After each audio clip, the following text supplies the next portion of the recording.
Welcome back everyone. तो BTH के last episode में हमने देखा था शुयान नालन जी का पूरा ट्रीटमेंट खत्म करके वहां से अपने मेडिसिनल इंग्रेडिएंट्स लेके जब निकल रहा था, वो दिखता है आसमानों में आइस एम्परर किसी और एक डाओजोंग बंदे के वॉरियर के साथ लड़ रहे होते हैं। फिर कुछ टाइम के बाद पता चलता है वो उनका पुराना दोस्त जियाओली है और उन दोनों के बीच में एक फ्रेंडली फाइट चल रहा था। अब आगे बैटल थ्रू दी हेवन के सीजन 4 का 13th एपिसोड में हमें दिखाया जाता है जियाओली आइस एम्परर को बोलते हैं, मुझे जितना लगता है तुमने आज बहुत सारे लोगों को सरप्राइज किया है। अब इसी टाइम पे उन दोनों के पास नालन जी एंड टेंशान उड़ते हुए जाते हैं और जियाओली को ग्रीट करते हैं। तो जियाओली बोलते हैं, मैंने काफी सालों पहले आइस एम्परर को देखा था और इसीलिए मैं इनके साथ मजाक मस्ती करने लग गया। तो मेरा इंटेंशन तुम लोगों को परेशान करना नहीं था। और अब जियाओली हंसते हुए बोलते हैं, आई एम सॉरी, मैं जितना बुढ़ा हो रहा हूँ तुम लोगों के लिए मैं उतना ज्यादा ट्रबल्स ला रहा हूँ। ये सुन के नालन शो बोलता है, मास्टर जिया ऐसे मजाक मत करो, हम लोग काफी खुशकिस्मत है कितना ज्यादा पावरफुल जाओहोंग हमारे एम्पायर का है। अब इसी टाइम पे शुयान भी उठते हुए उन सबके पास पहुंच जाता है और आइस एम्परर को बोलता है, मुझे यहाँ से जो इंग्रेडिएंट्स चाहिए थे वो मिल गया है, तो अब हम घर जा सकते हैं। लेकिन इसी टाइम पे अचानक से जियाओली शुयान को बिना बताए उसके ऊपर हमला कर देते हैं। ये देख के वहाँ के लोग काफी शॉक हो जाते हैं और शुयान जियाओली के मूवमेंट्स को देख के बोलता है, ये तो काफी फास्ट मूवमेंट दे रहे हैं। लेकिन शुयान जैसे तैसे करके उनके सारी वार से बचते हुए उड़ते हुए आगे जाने लगता है। अब इसी टाइम पे जब वो देखता है जियाओली उसे बैक टू बैक वार कर रहे हैं, तो वो एक पर्पल फायर पिल को कंज्यूम करके अपने मुंह से पर्पल फायर को रिलीज करने लगता है, जिसके चलते उसके आसपास लियाओ जी ने जो रेड टॉर्नाडो बनाया था उसको वो इजीली तोड़ देता है। ये देख के वहाँ के लोग काफी शॉक हो जाते हैं और इसी टाइम पे शुयान जियाओली के हाथ को पकड़ लेता है। तो जियाओली भी दोबारा से रेत बनकर उसके ऊपर हमला करने ही वाले होते हैं। पीछे से आइस एम्परर उन्हें रोकते हुए बोलते हैं, बस करो, आज के लिए इतना काफी है। तो जियाओली हंसते हुए बोलते हैं, मैं जितना बूढ़ा होते जा रहा हूँ उतना ही पावरफुल बच्चे पैदा हो रहे हैं और मैं तो बस इसके एबिलिटीज को चेक कर रहा था। अब वो शुयान को बोलते हैं, बदमाश लड़के, अब इस चीज के लिए मेरे ऊपर ब्लेम मत करना। अब ये सुन के शुयान ग्रेट करते हुए लियाओजी को बोलता है, नहीं मास्टर जिया, ये तो मेरे लिए ब्लेसिंग्स है कि आप मेरे साथ लड़े। अब नीचे ये सब देख के मुझेन नालन रन एंड लूलिंग को बोलता है, अरे ये लड़के ने तो मास्टर जिया के अटैक को भी डॉच कर लिया। और मैं आपको बता दूं, लिटिल प्रिंसेस मास्टर जिया मतलब जियाओली का पोती है, जिसके चलते लिटिल प्रिंसेस गुस्से में आके बोलती है, मेरे ग्रैंडफादर ऐसे नहीं है, वो ऐसे मासूम लोग और टैलेंटेड लोगों को परेशान नहीं करते। और तुमने नहीं सुना क्या ग्रैंडपा ने क्या बोला, वो बस यान शो के एबिलिटीज को देख रहे थे। अब शुयान के एबिलिटीज को देख के जियाओली शुयान की तारीफ करते हुए बोलते हैं, सच में ये बच्चा तो काफी कमाल का है और काफी पावरफुल भी है। और जियाओली शुयान को पूछते हैं, तुम्हारे टीचर वो कहाँ रहते हैं, उनका नाम तो बताओ। क्या पता, मैं उन्हें पहले ही पहचानता हूँ। ये सुन के शुयान बोलता है, सॉरी, मेरे टीचर ने उनका नाम सबको बताने के लिए मना किया है, वो खुद को सबसे छुपा के रखना चाहते हैं। अब ये सुन के जियाओली बोलते हैं, मेरे छोटे दोस्त यान शो, मैंने सुना है तुम अल्केमिस्ट कॉन्फ्रेंस के एक पार्टिसिपेट भी हो। अब इसी टाइम पे आइस एम्परर बातों को बदलते हुए बोलते हैं, ठीक है, आज के लिए ये सब काफी है, तो चलो अब सब अपने अपने घर चलते हैं। और वो वहाँ से जाने लगते हैं। देन शुयान भी वहाँ पे प्रेजेंट हुए सारे सीनियर्स को ग्रीट करके वहाँ से जाने लगता है। अब उड़ते उड़ते आइस एम्परर शुयान से पूछते हैं, क्या तुम्हें सलाइवा 7 ब्लू मैजिक स्पिरिट मिला?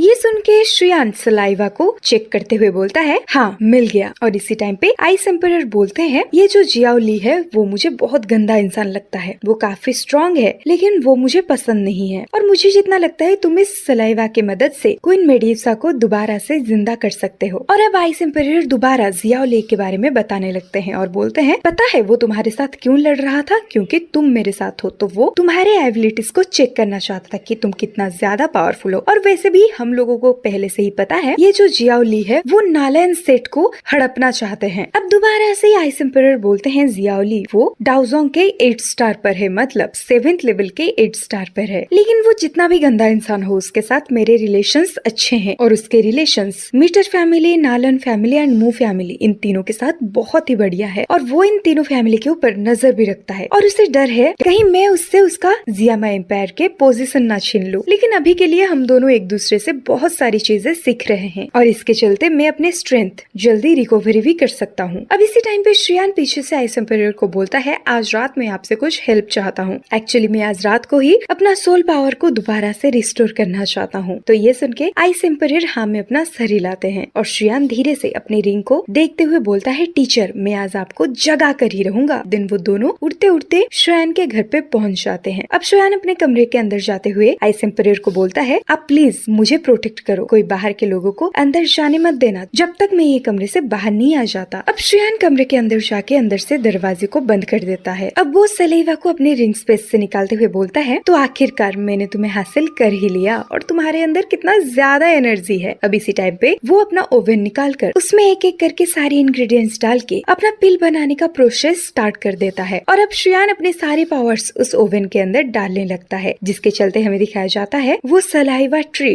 अब धीरे धीरे प्यूरिफाई हो रहा है। अब इसी टाइम पे सीन चेंज होके आता है एक शराब के दुकान के ऊपर, जहाँ पर एक शराबी अपने दोस्त के साथ फालतू की बकवास कर रहा होता है। तो इसी टाइम पर उस शराब शॉप का एक वेटर आके बोलता है, इस कस्टमर को प्लीज दोबारा मत लाना। अब सीन कट होके आता है चुयून एम्पायर का एक अजीब से दिखने वाला बंदे के ऊपर और अब वो शराब पीते हुए बोलता है, अल्केमिस्ट कॉन्फ्रेंस के सारे पार्टिसिपेंट अब रेडी हो जाओ हार का स्वाद चखने के लिए। अब इसी टाइम पे जब वो उस शराब के शॉप के बाहर जाता है, शराब शॉप का वेटर बोलता है, आराम से जाइए और दोबारा हमारे शॉप पे विजिट करने को ना भूले। लेकिन वो चुयून एम्पायर का बंदा वहाँ से जाते ही वो किसी एक को इशारों में ही बोल देता है उसका पीछा करो। अब दोबारा से सीन चेंज होके आता है शुयान के ऊपर, जो कि अभी तक अपने सलाइवा को प्यूरिफाई ही कर रहा था और अब शुयान खुद के साथ बात करता है, ये पिल जब बन जाएगा मुझे इतना लगता है इस पिल से मैं अपने सोल पावर को दोबारा रिस्टोर कर सकता हूँ पूरा का पूरा। अब हमें दिखाया जाता है वो सलेवा ट्री अब धीरे धीरे करके एक पिल का आकार ले रहा है और जब वो पिल बन जाता है तब शुयान उस पिल को धीरे धीरे करके अपने ओवन से बाहर निकालता है। लेकिन वो पिल इतना ज्यादा पावरफुल होता है कि शुयान जब भी उस पिल को टच करने की कोशिश करता है उसको करंट लगता है। लेकिन अब जैसे तैसे करके शुयान अपने पावर्स का इस्तेमाल करते हुए वो पिल को पकड़ने की कोशिश करता है और उसके आसपास एक एनर्जी वेव क्रिएट हो जाती है। लेकिन अब जब शुयान उस सलाइवा पिल को पकड़ लेता है, अब वो धीरे धीरे करके उस पिल को अपने टीचर याओ लाओ के रिंग में डालने लगता है, जिसके चलते वो देखता है उसके टीचर का रिंग धीरे धीरे मूव कर रहा है और ये देख के शुयान बोलता है, अब ये देख के शुयान खुश होते हुए बोलता है, ये तो काफी पावरफुल है। अब धीरे धीरे हवे में वो रिंग अपने आप ही जाने लगता है और वहाँ से व्हाइट कलर के एनर्जीज रिलीज होने लगते हैं। अब वो रिंग अपने आप ही घूमने लगता है, जिसके चलते हमें दिखाया जाता है शुयान के रूम के बाहर एक ब्लैक शैडो होता है और याओ लाओ के एनर्जी की वजह से वो काफी घायल होकर बहुत दूर गिरता है और वो अभी वहाँ से चला जाता है। लेकिन शुयान कुछ टाइम के बाद देखता है उस रिंग से लाइट आना बंद हो जाता है और अब वो नीचे गिर जाता है। ये देख के शुयान काफी दुखी हो जाता है और उस रिंग के पास आके बोलता है, टीचर क्यों टीचर। अब इतना कुछ शोर सुनते हुए आइस एम्पायर शुयान के कमरे में आते हैं। तो अब वो देखते हैं शुयान नीचे बैठा हुआ है, तो वो उसे पीछे से बोलते हैं, क्या तुमने अपने सोल पावर को रिस्टोर किया। अब ये सुन के शुयान कुछ नहीं बोलता, तो वो समझ जाते हैं और शुयान के पास आके उससे हौसला देते हुए बोलते हैं, चलो कोई बात नहीं। अब जब सुबह हो जाता है हमें दिखाया जाता है सोजान अपने सारी सोल्जर्स को बोल रहे होते हैं, तुम्हें कुछ भी करके सिटी के गेट को ओपन करना है। तो अब वो सब घोड़े के ऊपर बैठते हुए जब भाग रहे होते हैं, सोजान देखते हैं उनके आसपास एक मीटर फैमिली का बंदा डटते हुए जा रहा है और उसके पीछे कुछ अजीब से दिखने वाले सोल्जर्स पड़े हुए हैं। तो वो अपने घोड़े को वहीं पर छोड़ते हुए भागते हुए उस मीटर फैमिली के बंदे के पीछे जाने लगते हैं। अब जब वो मीटर फैमिली के बंदे के ऊपर सीन आता है हमें पता चलता है ये वही शराब शॉप का वेटर है, जिसके पीछे अब अजीब से दिखने वाले मॉन्स्टर्स पड़े हुए हैं जो उसको बहुत मार रहे होते हैं। लेकिन इसी टाइम पर सोजान आके उसका जान बचा लेते हैं। अब एक एक करके वो सारे मॉन्स्टर्स को मार गिराते हैं, लेकिन वो देखते हैं वो सारे मॉन्स्टर धीरे धीरे करके बढ़ रहे हैं, वहाँ से जाने का नाम ही नहीं ले रहे हैं। तो इसी टाइम पे एक मॉन्स्टर पीछे से आके सोजान के ऊपर हमला कर देता है। अब सोजान जैसे तैसे करके उसके हमले से बचते हैं, लेकिन इसी टाइम पे वो देखते हैं उनके ऊपर बहुत सारे मॉन्स्टर्स उनके ऊपर एक साथ अटैक कर रहे हैं। तो वो अपने माउंटेन लायन ओरा एबिलिटी का इस्तेमाल करते हुए एक ही पंच से बहुत सारे मॉन्स्टर्स को खुद से दूर गिरा देते हैं। अब वो उन सारे मॉन्स्टर्स को वाइल्ड लायन पंच से बहुत घायल कर देते हैं। अब वो सारे मॉन्स्टर्स के फाइटिंग एबिलिटीज को देखकर सोजान बोलते हैं ये सारे काफी निर्दयी हैं। अब इसी टाइम पे उनके आसपास उनके सारे सिपाही प्रेजेंट हो जाते हैं। अब उनमें से एक सिपाही अपने घोड़े से उतर के सोजान को पूछता है, मास्टर क्या आप सही हो। देन इसी टाइम पर मीटर फैमिली का वो बंदा सोजान के पास आके बोलता है, थैंक यू मास्टर मुझे बचाने के लिए। लेकिन इसी टाइम पे सोजान बोलते हैं, क्या आप